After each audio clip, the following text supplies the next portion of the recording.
Hey, welcome everybody to the Big Igloo Podcast. Shalom. Yeah, nice. Thanks.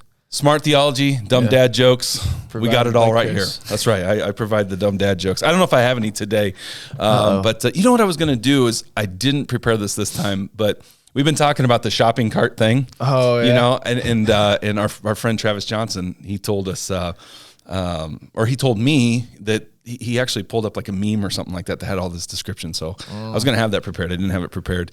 And I thought you were going to say you're getting like a shopping cart to be our backdrop for a second. I'm not going to lie. we could definitely do that. Now for the folks who are tuning into this, you know, we try to record these, get out ahead, but you know, we've just had a crazy busy time. So what may have passed for 1 week for you was several weeks for us. So we're trying to kind of get back into the routine here, but we're carrying on with this, best sermon ever. Yes, sir. Which of course was delivered by Jesus. Yeah, that's the Sunday school answer right John there. Erickson. No. The best sermon ever delivered by Jesus. It's a safe answer, safe Sunday school answer. Of course, this is in Matthew 5, 6, and 7, and we're almost to chapter 6. But here's what we're going to do is we're going to talk about oaths. Well, we're going to talk about oaths, retaliation, and love your enemies. So those kind of three things, we're going to kind of sandwich those all together. Yeah. And I got a question for you today, John. Have you ever heard somebody, you know, come to you and be like, I swear, you know, whatever, I swear, you know, like, you know, and they're trying to puff it up and talk to you like. And I'm not even going to sit on my high horse. I've said that a million times in my life. Like, I swear, this is what happened. This is what, you know. Now, here's the next question. Have you ever had somebody just plead their case so much to you only to find out it was false? Yes. Absolutely. Joe Griffith. Oh man. Oh, we would name fight dropping all here. the time. And this would happen to him and to me. We would both do this all the time. Yes. Happens a lot. Yeah. So you guys would do it to each other. Oh yeah. Yeah. I'm not ashamed to admit that. So why were you doing that? Mainly because neither of us want to be wrong. Okay. So, even though you know you're wrong? Not originally, but it turns into where I might know I'm wrong, right? Or he might know, and then we really just buckle down. Yeah. Well, sorry, mid show adjustment. We run everything just right here. Yes, that's right. First try. This is so low production quality here. Well, here's the deal. Let's jump in here and let's look at this. What Jesus says. He says, "Again, you have heard that it was said to those of old." Now I want to pause here just for a second and just kind of throw out a reminder here that Jesus is basically what he's doing when he says, you have heard it said. He's kind of appealing to a school of teaching, a line of thought, something that's been like kind of firmly established. Right. You know, something that's like, hey, you've understood this way. This is the way you understand this. And so when he says, but I say unto you, this is kind of this authoritative statement. Right. Jesus is basically bucking the system. Right. He's basically saying, no, here's what you've heard, but I say. And so that's why people are always getting bent out of shape with Jesus, because he's coming along. And a lot of times the people would ask, where does he get this authority? Who does he think he is? And you got to have that in your mind as you're reading some of these things to understand why were people so upset with Jesus is because he's upsetting their norms.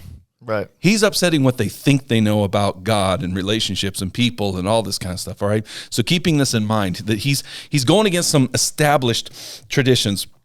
And he says this, he goes, again, you have heard it said to those of old, you shall not swear falsely, but shall perform to the Lord what you have sworn.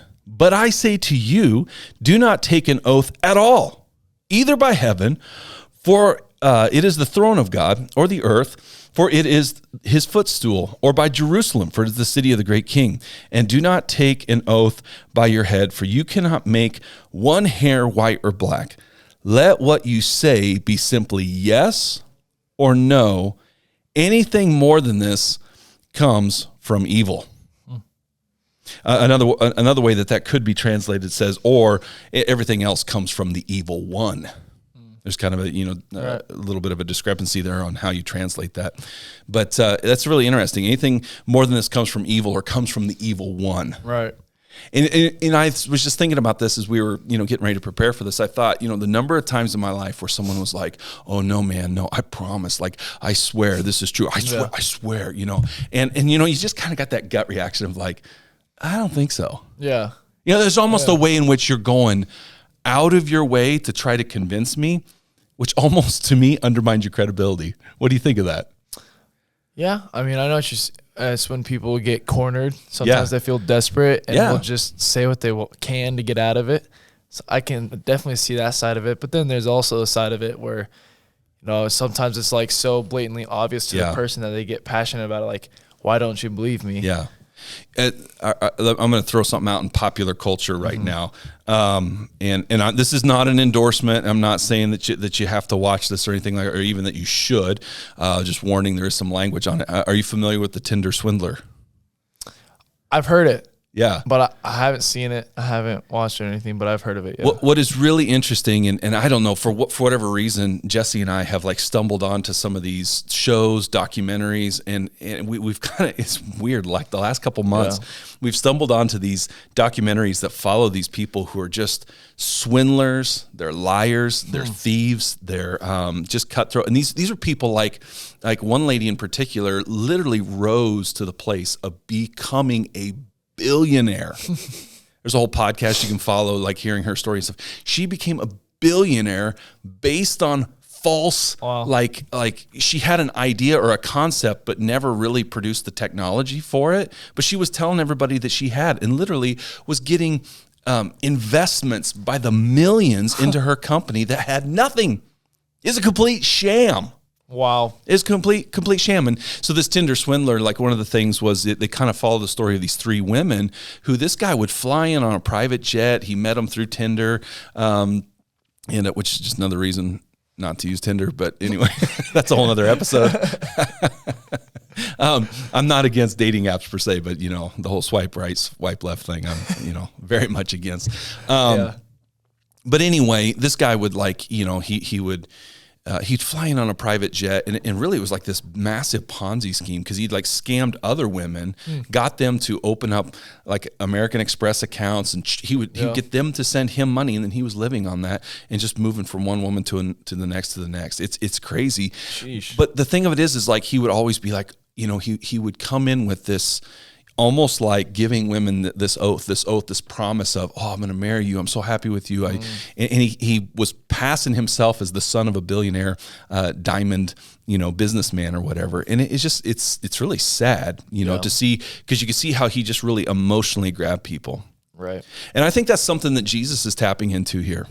Yeah. That humans, we have the ability to emotionally hook people. Yeah. And that's a very dangerous place. Yeah. Because it's a powerful place.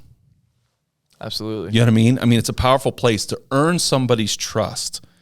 And then, and if it's built on false pretenses, and so when we say things like, no, I swear. I remember there was a guy, a kid, whatever, in my class that we all just knew if he told you, like if his lips were moving, a lie. He was lying. Yeah. It was just, he had this, but he would look you like dead in the eye and just be like, oh yeah, what a man, blink. Yeah. This absolutely happened. He'd tell these tales of, trips or different things he would do. And you'd just be like, just sit there, listen to him and just be like, I don't believe a word that he just said, but he would always appeal to that. Oh, I swear, man, I swear. Yeah. And so I want us to think about that, because that's really what Jesus is getting at the heart at. And I wrote down this statement, because in this last verse, Jesus says this. He says, let what you say, this is verse 37, let what you say be simply yes or no. Anything more than this comes from, evil or the evil one. And I wrote down this statement, build your character so that yes or no is sufficient. That's good. It reminds me of when I was younger, if you've heard me talk about this before, but I used to call my dad the word police. Yeah. And every time I'd be telling them like some kind of information or anything, literally anything I'd say, he'd be like, let your yes be yes, your no be no. And so it just reminds me. Yeah, this is great advice, but man, does it get frustrating hearing that every time I talk. But I think it's that subtle reminder of, your word matters. And anyways, it just reminds me of, Well, and the other thing that kind of hit me with that is one of the issues I think we face is we as people get impatient. And to build that kind of, it takes time. It takes demonstrating before people a consistent lifestyle in front of people. It's way easier for us to just be, just believe me. Just believe me. Right. Which sometimes we got to be careful that sometimes the just believe me means I don't want to put in the hard work to demonstrate to you I'm trustworthy. Yeah. Just believe me. Right. Now, granted, with my kids, there are times where I'm like, hey, I'm your dad. I just need you to believe me. Yeah. There are times for just believe me, but hopefully I've demonstrated, and this is a good parenting tip. Hopefully, as you're raising your kids, hopefully you have demonstrated to people around you, especially your kids, that you're the type of person that can be trusted. That's good. Again, I'll say that again. Build your character so that yes or no is sufficient. Yeah. I mean, just a simple, yep, nope, oh. Well, you said it. I believe it. I mean, I've got friends that I'll ask them to do something. They say yes, and I do not count on them being there. Right. And that's just due to their past record. Yeah. And so it's like, it's just very important to build up your word and character. Absolutely. And again, takes time. That's that you got to play the long game on this stuff. As we were sitting here talking, it reminded me there was a situation in my high school where there had been some just minor, I don't know, vandalism or something like that. It was really more prank type stuff that had happened or whatever. And somewhere in the circulation, me and a couple of my friends were blamed for it. And I truly had nothing to do with it. And so the principal called me into the office. Principal calls me into the office. I sit down. He says, hey, you're aware of this situation, whatever, someone did this to this locker or whatever. I said, yeah. He goes, did you have anything to do with it? I said, absolutely not. So simply, no. Yeah. Right? Nope. And he looked at me, and this is what my principal says. Yeah. My principal looks at me and goes, okay, I'll believe you because I know the type of person that what you stand for. Right. This was his words to me. He says, I know what you stand for, but I also want you to know if I find out that that's a lie, that's a tarnish on your reputation. Yeah. But my principal, I mean, I'm not saying this to like pat myself on the back or whatever, but because I ended up walking out of that office being like, whoa, like people really do watch. Yeah. People really do study. When you call yourself a Christian, absolutely, automatically they're automatically taking you to a higher level of expectation. And that demonstrated to me as a sophomore, junior in high school of like, well, even my principal is watching me as a Christian. Right. And because I had lived in such a way, and I wasn't perfect, but when he asked me, did you do this or do you know anybody who did this? And I just simply said, nope. And I didn't have to be, I swear I didn't do it. Yeah. No, my no was sufficient.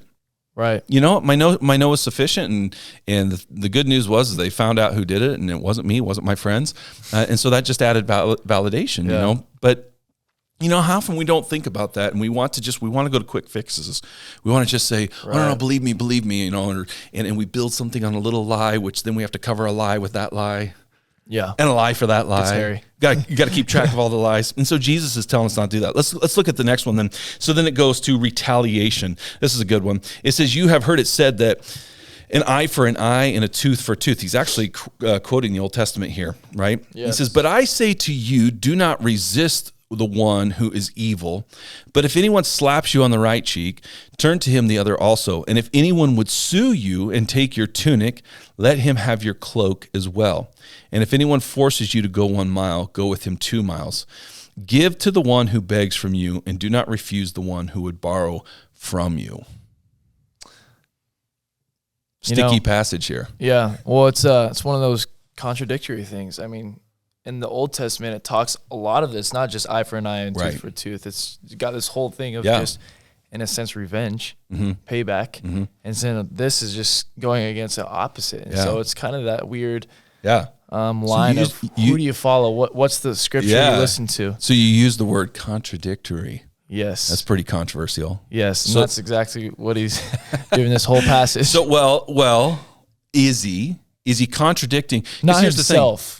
Okay, because Jesus says this. He says, hey, I've not come to abolish the law, but to fulfill it. Right. I mean, so Jesus, we know, is fulfillment of Old Testament scripture. Yeah. So what we have to understand here is there's something where Jesus he's putting his finger on something because he's not anti-Torah.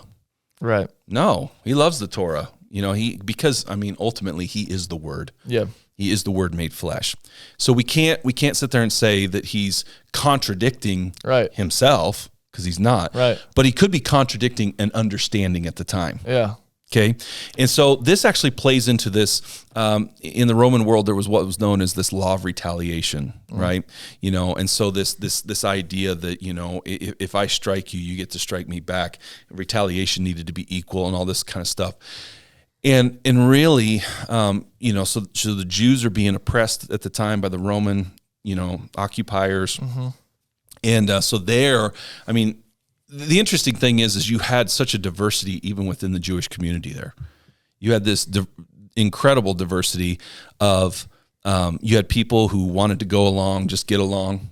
Right. Kind of more like the Sadducees were kind of in that class, because they're like, hey, at least we have the temple. We can do things here.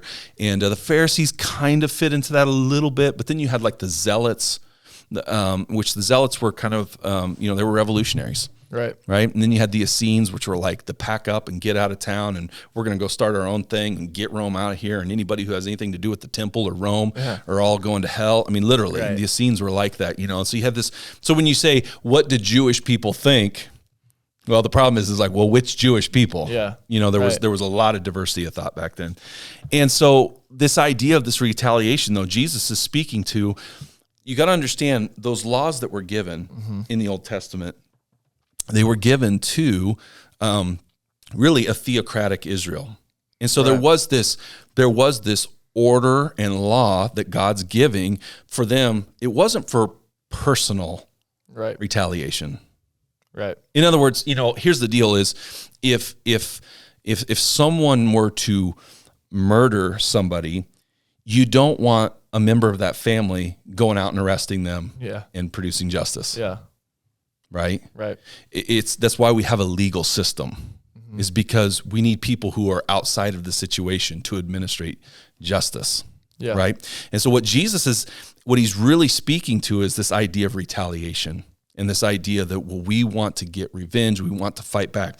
And what's really interesting is in verse 41, he says, if anyone forces you to go 1 mile, go 2. Right. And what we don't understand, and it's kind of lost here, is the Roman soldiers could legally require. So imagine you're a good Jewish boy living there in Jerusalem, and all of a sudden this Roman soldier comes up with all of his gear and stuff and says, "Hey, boy, carry my stuff." You were legally obligated to stop what you were doing and carry his pack for him. But by Roman law, he could only make you do this for 1 mile. That's still messed up.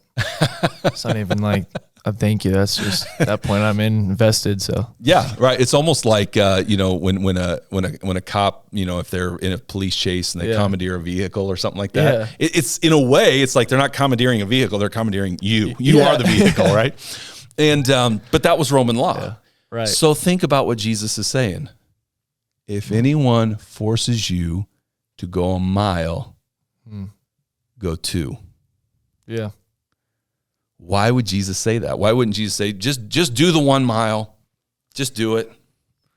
I don't know, showing them, I would just say Christ-like characteristics. I like that. Really Christ-like characteristics. Yeah. And really, I like this. I can't remember where I came across this, but I heard this said, the second mile is your choice. That's good. The second mile is your choice. Right. And so there's a freedom that comes in saying, yeah, you may be my captor, but I'm doing this for a higher reason. Right. I'm doing this for a higher purpose. And this passage raises the question really about, issues like self-defense. Is the Bible telling us that we can't defend ourselves? I don't think that's the case. I think Jesus is really, and granted, there have been theologians that have debated this. There have been people who would absolutely take this passage. So I'm just full disclosure here. There'd be people who disagree with me and that would say, no, absolutely, we must turn the cheek. We must, if someone comes into our house and plunders our house, well, we just let it happen. We just, don't do anything to stop them. I personally don't see it that way.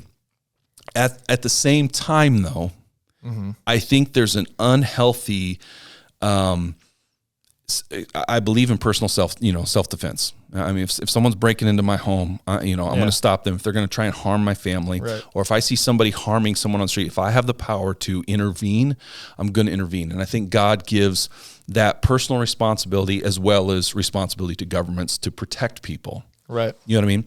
So, and that was one thing I always liked about martial arts was, as someone who did martial arts, there was always like this, hey, we only use this for good. Yeah. It's this is only a means of self-defense. You never initiate every karate movie you've ever seen. That's right. They'd avoid fighting. That's right. You want to make it known. I don't want to fight you. I don't want to, but if push comes to shove, I will defend, And I think there's an aspect of justice to that. But here's what I don't like. I think there's some Christians that misunderstand. And we can take this self-defense thing too far, though. And, just recently I've been going through, and I know we're in Matthew, but I've been going through the book of Revelation. And one of the things that really stood out to me is, Christ followers are known as those who are marked by the Lamb. And we that gets all poetic and romantic. Oh, this lamb. Oh, that's so cute. No, lambs were for slaughter. Right. Lambs are for slaughter. We are marked by the Lamb. We are marked by the one who was slaughtered. Yeah. And if you look at the consistent testimony of Revelation, it is that people endure through suffering and faithfulness to the Lamb. We are marked by the Lamb, but we are promised that just as he overcame in his suffering, we will overcome in our suffering. That's the ultimate hope and the ultimate promise. And so I don't have to depend on a righteous government. Yeah.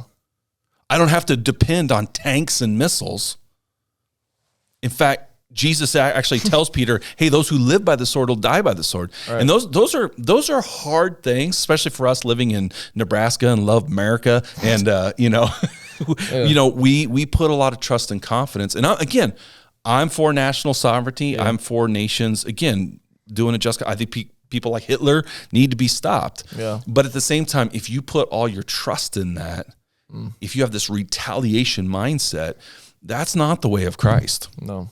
And so there is this tension that we have to hold. Right. There is. Yeah. I don't know. What do you think of that? What do you think our listeners might be struggling with on that? I think what would be struggling is the line. Yeah. Where is the line? If I'm getting punched, do I punch them back? Do I punch them? I remember your message. Can I punch Travis in the face? Yeah. Right. Yeah. So I think the hard part is that contingency of just where can I draw that line? Yeah. Is it just physical? Can I stick up for myself with my words? You know what I mean? I think there's just that aspect of figuring out where that's okay or where it's not. Yeah. Is where not only the listeners, but myself, even I find myself in a hard time sometimes. What's the appropriate response to the situation? No, absolutely. And admittedly, there's a tension here, and it's not something that's easily solved. And, and I know that's not good enough for some people. Some people want the hard line and stuff, but that's the problem is Jesus. That's why he's saying, you've heard it said this, you've heard this hard line, but I'm telling you, no, it's more nuanced than that. You know what I mean? And so I am pro self-defense. Right. I think I have a right to life given to me by God, and I have a right to protect my family, and I understand there's bad things out there, but I can't swing to this place where I think that a stockpile of weapons or anything like that is going to save me, or that I can somehow overcome the evil in this world through violence. I will say, for me, it's what makes it abundantly clear in that scripture is see if you can turn the other cheek first, in a sense. Yeah. See if you can. Yeah.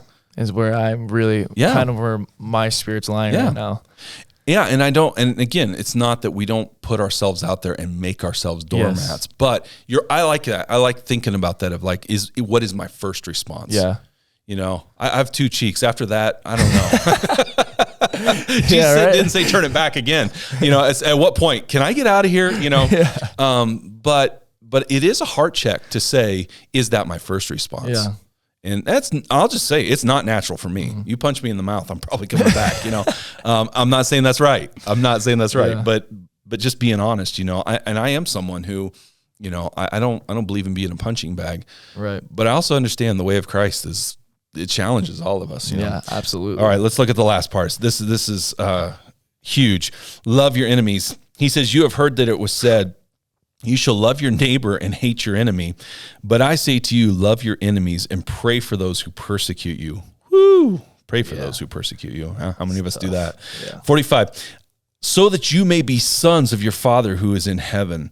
For he makes the sun rise on the evil and on the good and sends rain on the just and the unjust. Oh my goodness, we could just stop and hang out there for a second. Yes. In other words, God loves everybody so much. He sees the evil that's going on. He understands all that. And he's not saying it's okay. Real. But yet his grace is still in the world so that unjust people can still live. Yeah.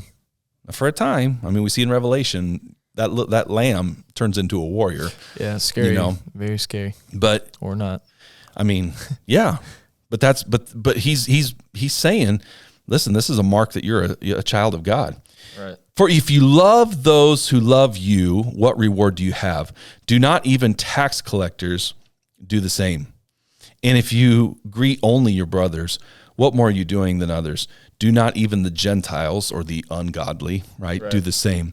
You therefore must be perfect as your heavenly Father is perfect. Man, that could be a whole nother podcast episode, right? Yeah, for real. We got 2 minutes to wrap that up. What do you think, John? I think but I say to you, love your enemies and pray for those who persecute you is just such a convicting verse in that passage of just, that's, to be honest, that's very rarely ever my first response. Right. And it's a challenging thing for me because, obviously that's what we're commanded to do, but man, is it tough in the moment. It's one of those things like you can read about it, you can talk about it, you can makes a good make sermon. a podcast. Yeah. But man, when you get push comes to shove, is it tough to put that first, that, and then the ending, you therefore must be perfect as your heavenly Father is perfect. Yeah. And I want to say just something on the tax collector thing. This was something kind of cool in the last few weeks.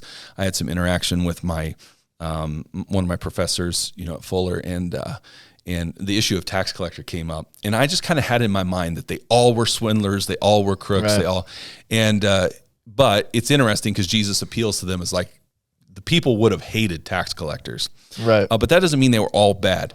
And he gave me this analogy where he said, think of tax collectors kind of how we today think of lawyers, right? He said, we understand that within the lawyer community, there's kind of some shady stuff that happens. There's some cutthroat. There's some, and we talk about lawyers being crooked. We have the lawyer jokes. But even we understand that as much as we may kind of hate that arena of society or don't like it, or it gives us, nausea or something, we don't believe every lawyer is that way. Right. And it's interesting because in Luke, when John the Baptist is baptizing tax collectors, they ask him, they say, what should we do? And he says, don't collect any more than you're authorized to. Right. Because that was the practice. That was what was happening among probably many of them. But there were some honest ones though too. And that was happening. That's how they were making themselves rich. It's like, hey, Rome told me to take, $100 from you when only they said 75. Right. But I pocketed the extra 25 and I was doing that to, everybody that I came in contact with. Yeah, it's pretty shady. It's pretty crooked. Absolutely. But that imagery though, the fact that Jesus is saying, hey, if you only love those who love you, don't tax collectors do that. Right. He's using something that they would have been like, I hate those guys. But it's tax collectors, it's a really interesting study, and maybe we'll do this on another podcast, but it's a really interesting study because especially in the Gospel of Luke, they're seen more favorably just because they're the ones responding to Jesus. If you think of Zacchaeus, if you think of the ones that are coming out to be baptized by John. Or even Matthew. Right. Yeah, Levi. Levi or Matthew, he's called. Yeah, absolutely. He was, this is his book. And so it's kind of funny. I like that you brought that up because, don't tax collectors do the same? And so here's Matthew who's writing this. He puts the punchline in there. But yeah, absolutely. I mean, and this is really the heart of what Jesus was about, loving your enemies. And I mean, maybe this is a good place to land, but he is our example. And we know where this ultimately ends up for Jesus, where he's on the cross. But what does he say? Father, forgive them. For they know not what they do. They know not what they do.